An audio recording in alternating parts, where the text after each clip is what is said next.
So what do you guys think about normal? Whenever anyone says normal, I think about dropping the kids off at school, being in the queue. But I don't think any of those people would necessarily identify as normal. If someone said to you, "Are you normal?" would you say yes or no? No. I think it depends on the context or the person, but generally I think I'd also say no. I don't know about you, but I think it's pretty obvious. So people don't normally ask me. Just FYI, Yeah. it's not a standard question. Yeah. Don't be lying. Oh, okay. It would actually be a very aggressive question. Yeah, that's what I was thinking. Yeah, so it's like, what are you? Are you normal? Why aren't you normal? Would be the thing. Yeah. Why aren't you more normal? Or like, just be normal. So it's more. They ask on OkCupid, they ask all those like very interesting, charged questions, and one of them is, "Do you want to be normal?" Oh. Yeah, and I'm always like, no, and I always check if there's like when I match with someone, if it says disagree, I'm always like, I wonder if they've. And some people do say like, yes, I want to be normal. What do you think they mean when they say yes, I want to be normal? I think they do some like deep fucked up shit or something that they can't help doing. Oh. And they're like, God damn it. As in, like, they do something really dark and Well, they they really think wish that they they didn't do, do it. maybe. Yeah. And maybe they like fart a lot. Like, oh God, I wish I was normal and didn't fart all the time. Or something. I don't know, I always assume. I think anyone who wishes to be normal has like a big load of shame inside of them. Yeah. Yeah, that's definitely related, yeah. isn't it? I think. Because it's to be normal in the eyes of others. You're not normal to yourself, are you? Like, or you because you're. Well, you are.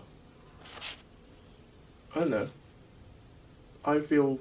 I definitely feel a lot more sane, in quotes, than, I don't know. Recently I've definitely felt a bit like everything's very mad and I feel like the only sane one around. As in, your barometer for what should be the case is more correct than whatever, like a more official barometer, like the state's barometer for that, or maybe not correct. Well, that's what normal brings in, right? It brings in implications of there being an objective right or wrong, or like a status quo of correctness or something. I guess like it feels like about fitting in. I'm trying to think about what kinds of experiences I have where I go like, oh, I fit in here, and they are often in contexts which I don't think would be defined as normal.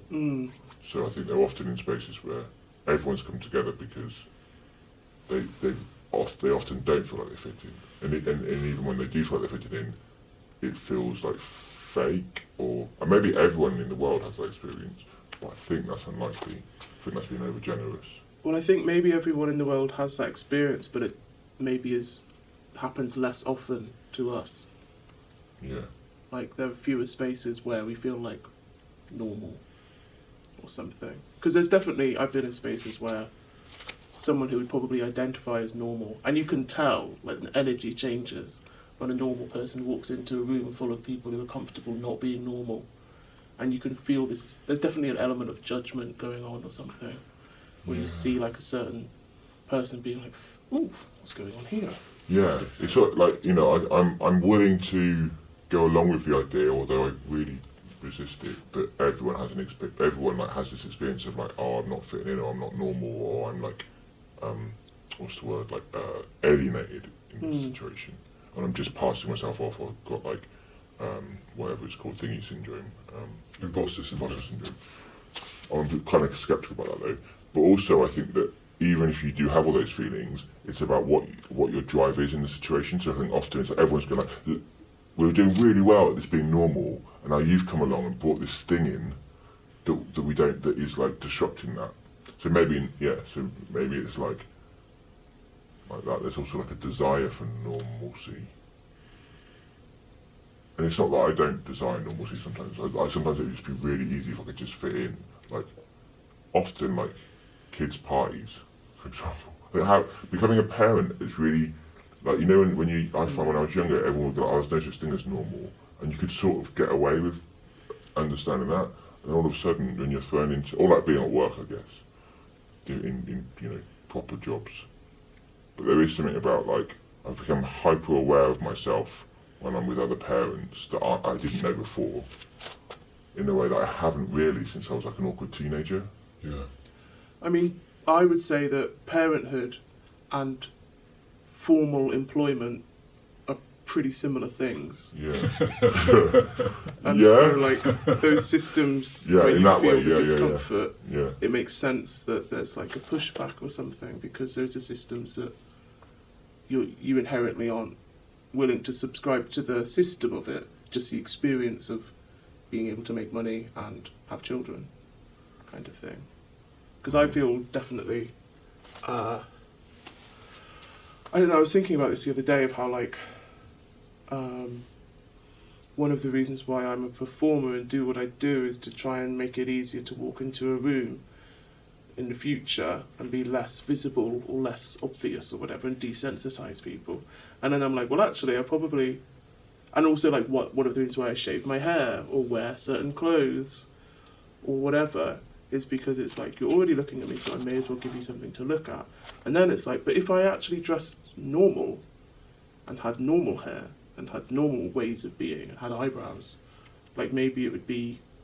I would get stared at less because I would fit some forms of the whatever normal's supposed to be. I don't know.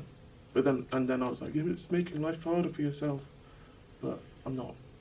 I may be out sometimes, But then maybe there's something there about power over the normal or something, where, yeah, if you choose the things that make you deviate from the norm, then you have control over those. Whereas your body, I suppose, you don't have control over, because that's something you're born with. Whereas if you cut your hair off, yeah. and most people don't cut their hair off, then you're kind of taking a control over, like, how you deviate from the norm. Part of that for sure. And I guess it's kind of going into... so, like, for you, feeling not normal in those kind of parental employment situations, that's because you don't want to subscribe to the ways that they've deemed, like, conventional or something? I guess so, but I don't. For me, like, I think that gives it too much. What's the word? Like, again, like intentionality, or like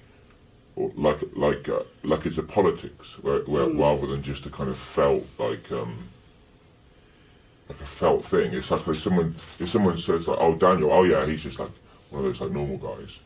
I would feel that, like, there would be a feeling of, like, weird disjunction. Like, and I also think, like I don't, definitely, like, at a kid's party, I don't want to be a disruptive force. I want to be able to just chat with someone because it's much easier, and sometimes I can, but and often I can, I guess, but often it's also, like, the amount of work that takes, of, like, going, oh no, not that, oh no, not that, like, the things that might come out, or how I'm posturing myself, or... But don't you think that's because of the environment causing you to feel... Yeah, oh yeah, definitely, like you yeah. can't say that, or can't say this, or whatever. Like, I know what you mean. Yeah, no, yeah, definitely. I think, and this is why I guess there is this sense of, like, slight... There's the cringe of the sort of teenageness of, like, going, oh, fuck the normies, or whatever. And there's also the fact that that's also been taken up by the alt-right now, again. Kill all normies and that sort of thing. So it's really hard to me to navigate that, because I don't want to be like a sort of... I don't want to be... It's not about wanting to be special, although it is... I want to be special. But I do think that it is... There's something about when I meet someone and they either look or talk in a way that is a bit off kilter, is that the right word? Or, like, that I just relax a little bit. I think, this is going to be someone who gets it. And that I don't have to, like, work so hard at, like, keeping myself in order in some way. Not that, yeah. Well, that sounds like an empathy kind of thing going on, perhaps, between you and the other off-kilter person, or something. I don't know. my wife described someone as being one of my outrageous friends, as if I have a lot of outrageous friends, which maybe I do. I don't really know what. And it was a jokey comment, and it was fine, and it was nice. It wasn't meant in a bad way. But I think I have outrageous friends. It's a weird word, because I think they're friends that, like, they say something, and other people would be like, "Oh, for God's sake," or like, "Oh," or like, "You're just trying to, like, shock," or "You're just trying to, like," and for me, I just think like, it's not a feeling of, like, excitement. It's just a feeling of, like, oh, good, I can, like, let my shoulders down a little bit, you know. What about performance then? What would a normal performance be? Is there normal performance? Is that just theatre or something, or play or something? I mean, I could say Andrew Lloyd Webber, but then I watched Cats, and that wasn't normal. But isn't that there's something about that, like, yeah, because it's strange, but it's strange in, like, a normal way or something. I don't know. Maybe not. I think there was something beyond going on Yeah, there. maybe you're right. Yeah. But I think normal in performance, I think a play. yeah, play, like classic Act 1, Act 2, Act 3 I kind mean, of play. That feels like it. Yeah, I feel very differently talking about that than talking about myself. I don't know why that feels important to say, because I don't really feel snobbish about normal theatre, or I don't really feel, like, alienated from, like, normal theatre. Oh, okay. I just feel like I want to make something different, Yes. and that also comes out of this feeling of being not normal, but it's also like I have a great amount of respect and love for, like, some plays, or, like, normal theatre. Like, you know, I don't really love plays, but, like, you know, what I mean is, you just love the art. yeah, I love all the arts. I love all the arts, apart from yeah. Yeah, come on. But, like, what am I trying to say? Yeah, for me, and again, this is like, form is just so important. Like, to use received form, Okay. or is, like, normal, and, like, that would be what I would always want to. I would confine my own form, but I want there to always be slightly resistant to what the normal form is, which is why I think you can make a piece for a stage in front of a seated audience that is about a radical idea, but for me, like, I'm less interested because the form is normal. Do you think it's something to do with originality as well?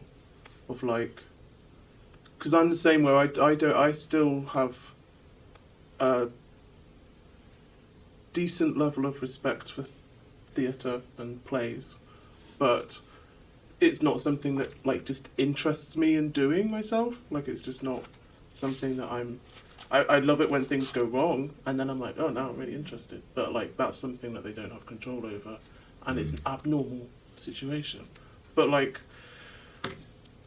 with the text being, like, the thing that, or, like, the form that is passed down and then recreated, that feels like it's staying very well within the normal kind of convention of the art, of the performance, where it's like you could have seen that happen 20 years ago by a load of different people, but it would have been pretty much the same story and output, and then eventually the same response from the audience. But, like, with other stuff that, like, we would do, it's kind of different every time because we don't have the same kind of normal core thing to begin with, if that makes sense. So, if there is a normal performance, then it might be something to do with having this very specific referent, like a script that gets reperformed Like over a and over prerequisite again. or something. Yeah. I guess. So the possibility for divergence, for difference, is reduced, like, quite a lot. I think. Yeah, I guess I'm not so invested in things being original, but I am sort of resistant, I think, to, like, implicit rules. Like, I know this is what theatre looks like, and you've come into this space and you've done your thing, and that's not what theatre is, or whatever it is, paint, you know. So it's not about trying to be, I don't think, like an avant-garde kind of, whatever the word is.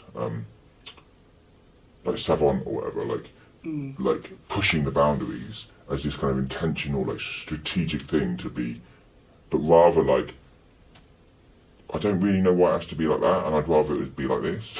Like the craft Yeah. element of it, where people are talking about the craft, and it's like, Yeah. that's more, it sometimes feels more important than actually what's happening. I also think that normal doesn't give the things it promise. It's not as safe. I always think that, normal is safer, but I think that's a false promise. And like normal theatre, like promises this like wild time, this really fun time, but I don't think it often delivers on that, or it doesn't for me anyway. When I think of normal theatre, I think of the audience and like that laugh that you get in. I don't go to see a lot of plays, so I'm probably making this up. But that laughter that happens in plays when people already know the play and they like know when to laugh, and when the joke happens, they laugh. Yeah. And that to me is like the definition of convention, because a joke is meant to be funny. Often, like some theories of jokes are that they're meant to be funny because they disrupt the expected. But laughing because that's exactly what you know is going to happen. It's like a different kind of laughter. Yeah, I think. I mean, again, I think there's a comfort in that it's entirely valid. Like, I think. Sometimes it feels a bit like when I like to play sometimes, like a sort of like a computer game, but just read whilst I'm playing it, like how to do all the puzzles, and it's really comforting and it's lovely, and I wouldn't want to take that away from someone else if that's what they need from an evening out.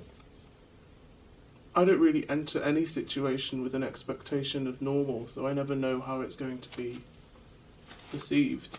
Like your outrageous friend, and going back to OkCupid questions, because the only reason I like OkCupid is sometimes I get sex, but the majority of the thing is the questions I just find fascinating, and other people's answers to them are just wow. And one of the questions is, is your sense of humour quite outrageous and can sometimes offend uptight people? And I have to answer yes, but it's not because there's no intention to offend uptight people. And also, I sometimes don't realise I'm in a room full of uptight people until I say something, and I'm like, oh shit, this is a room full of uptight people. And so I guess, and then uptight, what does that mean? In relation to what? And is that, are the uptight people the normal ones, and am I not the normal one? And like, what's the separation there? And like, I think most of my I think my mother would probably describe a lot of my friends as outrageous. But I don't know if she's very happy that I'm in London in some ways because I'm closer to a lot more grounded, less outrageous people. And so she's like, oh, okay. I imagine most people that decide to be an artist in some way or another, and especially if this is the sort of thing that you end up doing, must have some sort of conversation with someone, something along the lines of, that's not very normal, or why don't you do, if it's a parent maybe, why don't you do something normal? And so I think there is something just inherent in, not inherent, but I do think that, again, this is incomparable. Like, I think it's complicated because I don't want to like compare this to like the situation of people that are much more violently ostracised or excluded from like normalcy. I think that's obviously, but or compare that experience. But like, but it does feel like, I mean, there's a joke by Simon Munnery that says, which is a bit, it's basically if you want to upset your parents and you're not brave enough to be gay, become an artist. And it's like that. There's something in there, I think.